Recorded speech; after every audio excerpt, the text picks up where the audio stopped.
هو ليه في حاجة اسمها رمضان؟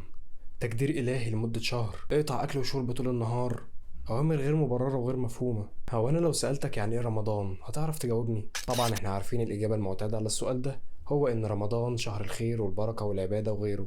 ولكن أنا جاي النهاردة أكلمكم في حاجة غير كده. أنا جاي أكلمكم النهاردة في مسألة أبعد وأعمق شوية. قبل ما نبدأ نسأل نفسنا سؤال: الإنسان بيتكون من إيه؟ الإنسان بيتكون من جسد مادي وروح، ولما الاتنين بيمتزجوا مع بعض بيكون لنا النفس البشرية. النفس البشرية اللي أقسم بيها ربنا وقال لنا إن الكون بحجمه وتعقيداته وقوانينه في كفة، وإن النفس البشرية تضاهي في الكفة التانية عظمة الكون. ولأن أصعب تحدي في حياتك هو التحدي مع نفسك، النفس البشرية، نفسك الأمارة بالسوء اللي حطاك دايما في منطقة الراحة، نفسك اللي بتخمر عقلك واللي بتخليك تبعد وتحيد عن طريق الحق وطريق ربنا علشان الطريق التاني السهل انت هتتبسط فيه وهتلاقي فيه راحتك، وكمان عمرك ما هتمل منه. فبتعيش 11 شهر في السنة نفسك سايقاك، كيمياء دماغك في أسوأ أحوالها، والدوبامين اللي هو هرمون السعادة عندك بيفرز بكميات رهيبة ويخليك مدمن لعادات سيئة كتير بقت جزء من حياتك وعمرك ما هتعرف تتخلص منها. أجهزتك الحيوية تكاد أن تكون مدمرة، جسمك مليان بنيكوتين الدخان وكافيين القهوة اللي انت ما بتقدرش تعيش أكتر من 6 ساعات على بعضهم من غيرهم.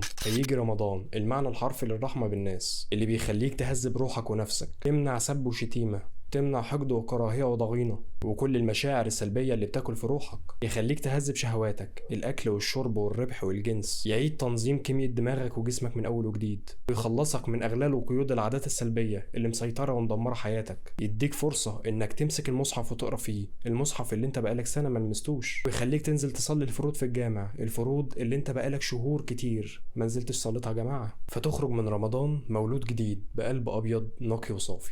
أنا عايز كل اللي يسمع الفيديو ده يعيد التفكير في نفسه في رمضان، هو عمل ايه لغاية دلوقتي؟ وعلى فكرة احنا لسه قدامنا الوقت ورمضان لسه في اوله، فحقيقي هي دي فرصة ما بتجيش الا كل سنة مرة، والله اعلم اذا كنا ربنا هيدينا العمر والصحة ان احنا نعيش رمضان تاني السنة الجاية ولا لا. وكل سنة وانتم طيبين، وانا عارف ان هي جت متأخرة بس معلش سامحوني، ويلا اقعدوا بالعافية.